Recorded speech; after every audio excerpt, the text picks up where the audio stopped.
어제 대남 군사 행동을 보류한 북한은 오늘도 대남 공세를 중단했습니다. 앞서 김영철 노동당 중앙위원회 부위원장은 우리 군 당국을 향해서 자중하라고 경고했지만 그 수위는 조절했다고 볼 수 있습니다. 북한의 움직임 관련 속보 취재기자 연결해 알아봅니다. 황혜경 기자.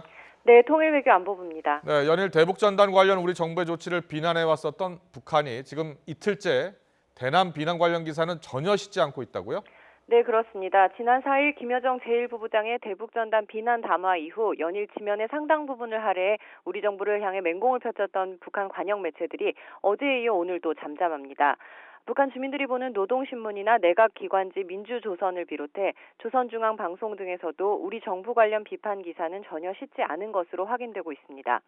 오늘이 한국전쟁 70주년이라 우리 정부와 미국 등을 향해 비난 공세에 나설 것으로 예상됐지만 전쟁 발발의 책임은 미국에 있다는 등의 통상적인 수준의 보도에 그쳤습니다. 북측의 이 같은 조치는 어제 새벽 보도된 당 중앙군사위원회 결정과 연관이 있을 것으로 보이는데요. 어제 중앙군사위 예비회의의 대남 군사행동 계획 보류 결정 보도 이후에 대외 선전 매체의 대남 비난 기사가 모두 삭제돼 중앙군사위 조치의 연장선상에 있는 것으로 분석되고 있습니다. 이에 대해 통일부 당국자는 북한이 결정적 순간에 군사행동 계획을 보류하기로 한 건 긍정적이라면서 향후 남북관계도 개선하고 서로 대화를 통해서 상호 관심사들이 협의될 수 있기를 바란다고 밝혔습니다. 네, 이런 가운데 김영철 북한 노동당 중앙위 부위원장이 정경두 국방장관을 비난했다고요? 네, 그렇습니다. 어제 김정은 북한 국무위원장이 대남 군사행동을 보류하라고 지시한 데 대해 정경두 국방부 장관이 한 말 때문인데요. 먼저 정 장관 발언부터 잠깐 들어보시겠습니다.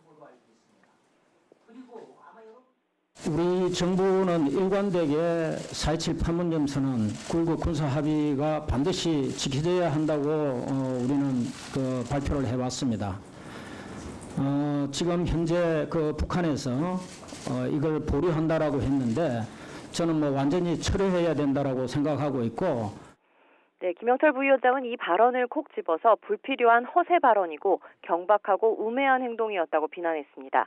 또 남측 국방부의 실언 때문에 남북관계에 더 큰 위기 상황이 오지 말아야 한다면서 자중이 위기 극복의 열쇠라는 걸 알아야 한다고 경고했습니다.